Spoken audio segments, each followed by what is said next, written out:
Hey everybody, welcome to the video. Thanks for clicking on the thumbnail. I hope you'll enjoy this. So we're going to take a look today at where the Montreal Canadiens might finish if there is an all-Canadian division next season in the NHL. There's talk about it, and it may seem like it's crazy that they'd have an all-Canadian division. That way they wouldn't have to cross the border. They'd play amongst themselves. Divisional play probably next season. But in the return to play that just happened in the past playoffs, they threw out the idea of a 24-team playoff, and we all thought it was a little nuts then, and it turned out to be how they went. So this could possibly happen. So we'll take a look and see what that would look like for the Montreal Canadiens.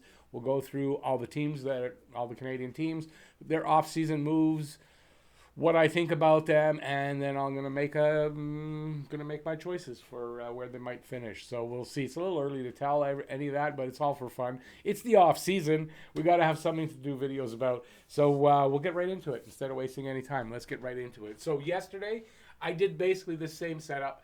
I had Montreal, Toronto, Ottawa still from that setup, and I've added in Winnipeg, Calgary, Edmonton, and Vancouver. So let's go over everything, and we'll come to a consensus, hopefully, about who and where they might finish. Let's put it that way. So first, we'll take a look at where they finished last season, all the teams in their division. So Edmonton was the highest, second in the Pacific. Toronto finished third in the Atlantic. Vancouver, third in the Pacific. Calgary, fourth in the Pacific. Montreal, fifth in the Atlantic. Winnipeg, fifth in the Central, and Ottawa, seventh in the Atlantic. So that's where they finished up in their respective divisions. Let's see if we can figure out where they're going to place here. So we'll start with Montreal. We'll do the new players in, players that were out, guys still to be signed, any re-signings they did, goalie tandem and stuff like that. So Alexander Romanov is a new addition in. Jake Allen, the goaltender. Joel Edmondson, the defenseman. Josh Anderson, Tyler Toffoli, these are the new guys in. Out, Max Domi, Carl Alsner, I'm going to do it again, yay! The buyout. Keith Kincaid, and Dale Weiss, and Charles Hudon, who I do have there. He is playing in Switzerland with Lausanne. So he's out, but Montreal still does hold his rights in the NHL. They re-signed Jeff Petrie and Brendan Gallagher to long-term deals, really good signings. And the goalie tandem is going to be Carey Price and Jake Allen. And as I said in the other video about this, I believe that'll be one of the top, if not the top, goaltending tandem in the NHL next season. But they'll definitely be one of the top ones as long as they both stay healthy. So in the offseason, Montreal addressed all their offseason needs except for that big goal scorer, and you might even say, I've added this today from yesterday's video, an experienced face-off guy on the fourth line or an experienced NHLer on the fourth line.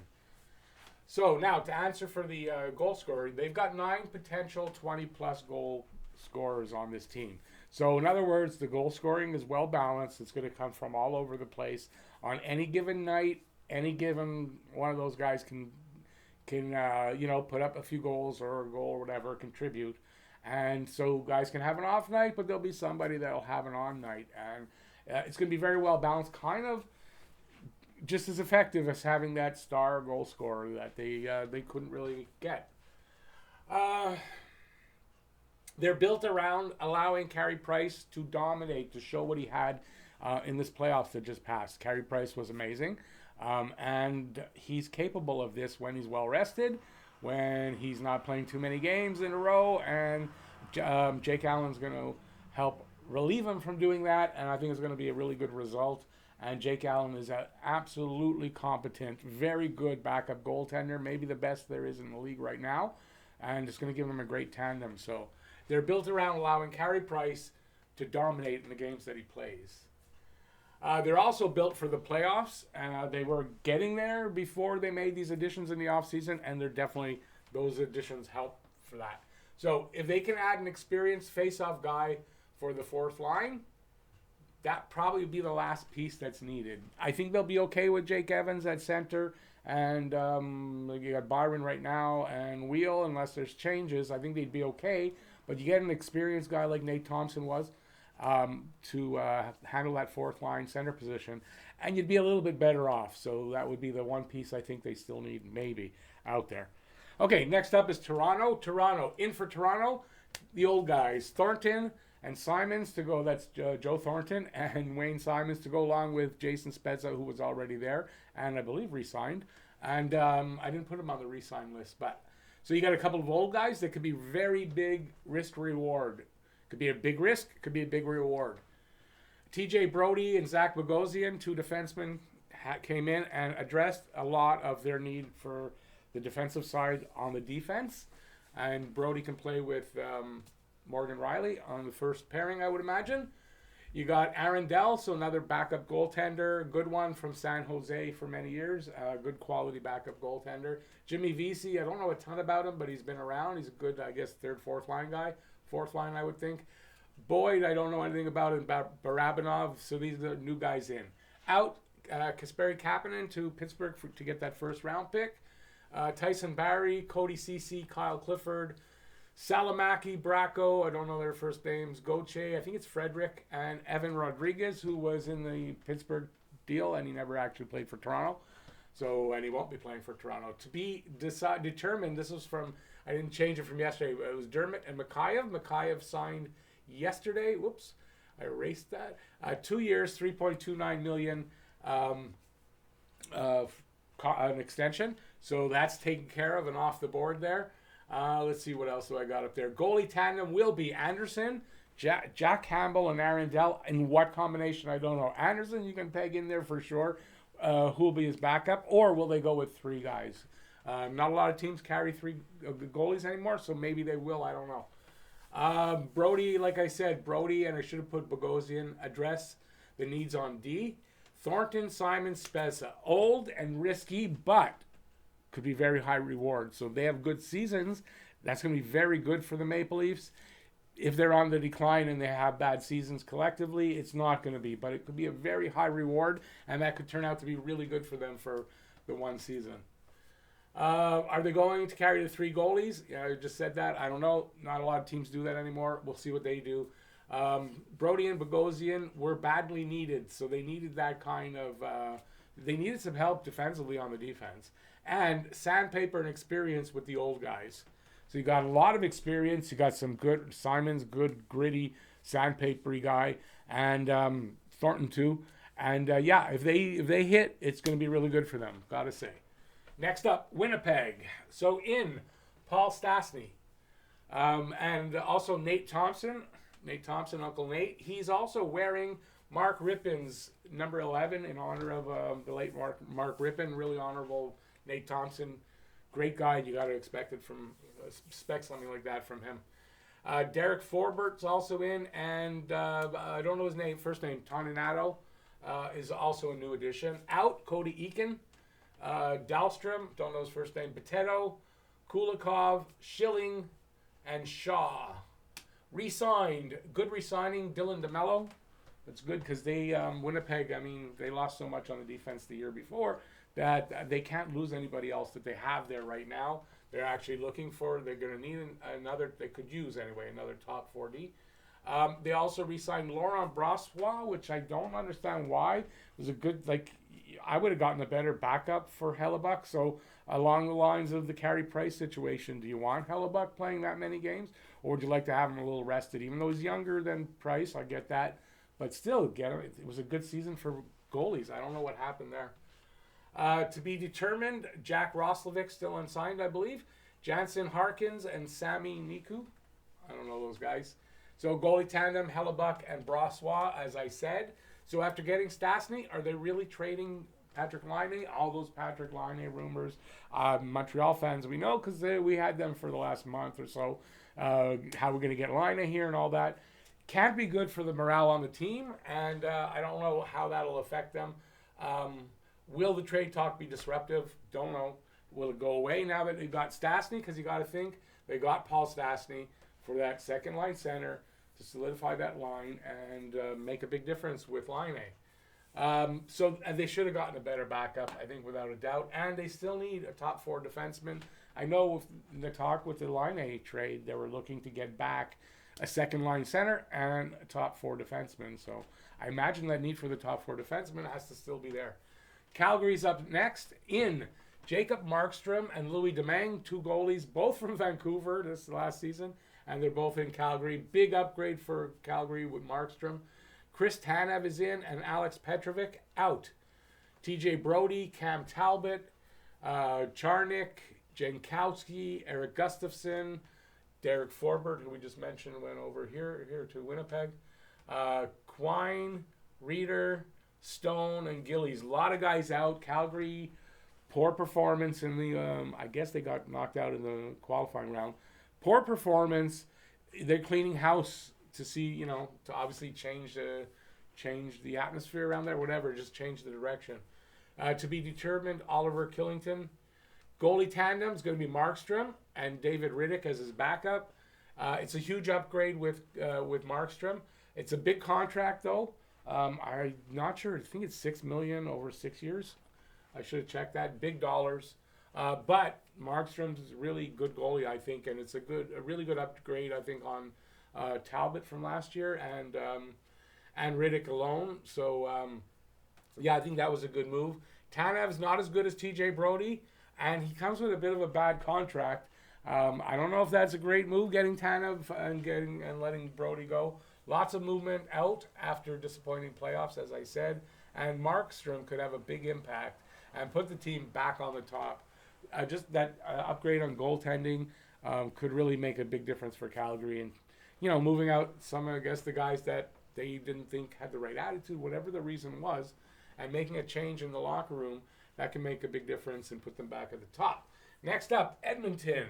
In for Edmonton, Tyson Barrie, Anton Forsberg, Kyle Turris, Jesse Puljujarvi's back, and Alan Quine, who was up there, is now there. Out, Marcus Granlund, Riley Sheehan, Mike Green, I think, who retired, Andreas Athanasiou, and Josh Curry and Matt Benning. I don't know much about the last two. Athanasiou didn't work out there. I don't know if he's a great teammate or if something's wrong there with that. You think he'd have the wheels to play with McDavid on the wing, but didn't work out there for Athanasiou. I don't know where he's gone to. Mike Green, like I said, retired. Riley Sheehan out, decent player. And Marcus Granlund, I believe he's a UFA, so he's still unsigned, I think. They re-signed Mike Smith. Why? I don't know. I don't think that was a good move. It was a year where they could have got a good goaltender when they need one, and they re-signed Mike Smith. I guess they've got a lot of faith in Mikko Koskinen. Then Tyler Ennis also re-signed. That's a good re-signing, good speedy winger, which they need to play with the big guys. So the goalie tandem is Mikko Koskinen and Mike Smith. Again, why Mike Smith again? I don't know. I don't know if that was a good move. Now, with the Klefbom injury, Oscar Klefbom's supposed to be out for a while, if not all season. That's going to hurt a lot, but Barrie should make up for most of it, I guess. He's going to get some points there, that's for sure. Defensively, I don't know how good Barrie is, but he'll make up for some of Oscar Klefbom being out. Ennis, Turris, and Puljujarvi are good signings. I call Puljujarvi a signing because he had to re-sign a new contract. Smith is risky due to his age, that's for sure. McDavid and Draisaitl will, of course, do the heavy lifting on offense. Again, I would imagine every year that they play, they're going to be expected to do that. So that's Edmonton. Next up, Vancouver down here. In, not a lot, Nate Schmidt, good defenseman from Vegas, and Braden Holtby to replace Jacob Markstrom. So good contract there, 2 years, $4.3 million AAV. That's a pretty good contract to get him. Out, Tyler Toffoli over to Montreal. Jacob Markstrom, Troy Stetcher, Chris Tanev, Louis Domingue, and Josh Levo. So again, a lot of guys out. To be determined still, Jake Virtanen still up in the air, and Adam Gaudette, a good serviceable bottom six guy. Goalie tandem will be Braden Holtby with Thatcher Demko as the backup, I would think. They got him at 2 years, 4.3. That's a really good contract for Holtby.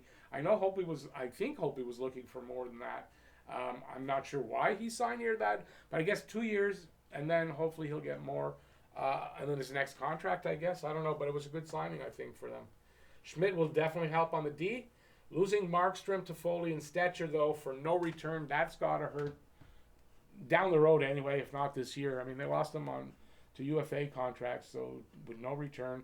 And Stetcher, I think they didn't offer a qualifying offer. I think that's how he became one, UFA. So that's Vancouver. Ottawa, we went over them the last one. Well, let's go back over them. I got a couple of new things. Dadonov, Murray, that's in. New players in. Dadonov, Murray, the goalie, Goodbranson, Brown, Shaw, Watson, Stutzley, and Sanderson. I've got them there. I think Stutzley will make it, probably without a doubt. Sanderson, I think, is playing college hockey. I'm not 100% sure. Maybe he makes it in. Maybe he doesn't this year, but they're in anyway. Out, Craig Anderson, Mark Boriecki, Ryan Callahan, Ron Hainsey, Labrie, MacArthur, Sabaran, and Bodker. I think they'll miss the experience of Hainsey. Boriecki, for sure, fan favorite, good, solid defenseman. Anderson, well, they replaced him with Murray. It's a harsh thing to say, but they won't miss him that. I mean, he's old, he's getting old, and Murray will adequately and more than adequately replace. Comes in with 2 Stanley Cup rings. Still up in the air, but I think no qualifying offer for Duclair, so he's a UFA. Anthony Duclair. Brown, Schlappick, and Tierney also maybe re-signed again. I don't know. Goalie tandem, obviously, Matt Murray. Backup, I don't know. Is it Jonas Hogberg? I think so. I can't remember, again, the other guy's name. But Murray is overpaid. Got to say that. 6 years, $6.2 million, I think, something like that. Or 4 years, $6.2 million. He's overpaid. They needed a goalie.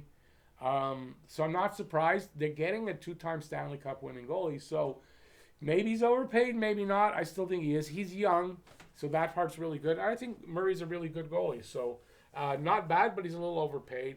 Dadonov, good signing. Is going to help improve the power play. Definitely going to help on the power play. So the team's improved. Do I think they move up? Not necessarily. Maybe they do, maybe they don't. We'll have to see. They could. This could be a team, everything goes good with all these new things, and they have a good season, and they might play a little better than we think, but we'll see how that goes. So that's the 7 teams. That's the standings we had last season. Let's see what I think for this season. What color should we go with? We'll go with red. So in number 7, so here, considering their last finishes this past season, Ottawa was in last place. So do they stay there? I kind of think so, but I have to say that they could improve enough to not be in the bottom 7, but the bottom 7, the bottom of the 7. But I still think they're going to finish there. So I'm putting Ottawa here. So we got Ottawa 7th. Next up, I think the team that probably is going to finish there, honestly, is Winnipeg. I think the line A stuff is going to be a bit of a distraction. I think they need some defense. I don't know if they're going to be able to pull off that magic that they did last season. Who would have thought they'd have been able to finish as high as they did at all last season? I think it catches up to them here. And Winnipeg. Till they figure out what they're doing with line A. So that's number 6, Winnipeg. Who's in 5th? In 5th, I actually think Vancouver is going to take a bit of a step back. They lost a lot of good players there. They didn't actually take back the same that they lost because due to money. I think Vancouver takes that step back and is in 5th in an all-Canadian division. In 4th. Who do we have in 4th? Okay. As a Habs fan, I'm putting Toronto in 4th. Also as a Habs fan, I'm putting Montreal in 3rd. But I will say this, so any Leafs fans, don't get mad at me and put all kinds of stuff in the comment section. It's not worth it because I do believe this. Montreal and Toronto are going to be really close through the whole season. And I can see them flipping that around. Anything could happen. So I'm not saying that, even though I just did a video, Montreal is better than the Leafs. I'm a Habs fan. But I really do think, honestly, that it's going to be really close. I think these two teams are going to kind of fight it out for this 3rd and 4th spot. So, yeah, just as easily, Toronto could be in that 3rd, and Montreal could be the 4th, fighting for the playoff spot. So yeah, don't take it out on me there. So who comes in 2nd and 1st? We got Calgary and Edmonton out there. I think it's Edmonton here. It's just, probably you'd think, okay, Edmonton's probably going to be the one that finishes 1st here. I just got this thing, like a gut thing, says Calgary will go back to, like 2 seasons ago, didn't they? They finished in in the top of their division and everything. I think they go back to that here, and that it's going to be a big addition there. Markstrom, it's going to add a lot, I think, to that team. So that's where I got it. Calgary, Edmonton, Montreal, Toronto, Vancouver, Winnipeg, and Ottawa bringing up the rear. That's how I think it might finish if there's an all-Canadian division next season. There's lots to happen in between till the start of the season, and there's a season to play then, and anything can happen. Injuries are going to play a big part of it. Compressed season. We don't know how many games exactly. But there you go. Let me know what you think in the comments section about that. What I've got there. Where would you have it? Who would you have where? Let me know in the comment section. Give a thumbs up if you like the video. And if you're new to the channel or have not subscribed yet, please subscribe. Ring that notifications bell. Also down there. And that'll get you your daily fix of Blue Blanc Rouge right here at Talkin' Habs. So thanks, everybody. I really appreciate that you took the time, clicked my video, and watched it. And if you're still watching, even better. Thank you so much. That's it. Stay safe out there. Peace out, y'all. I'm going to see you next video. Bye, everybody.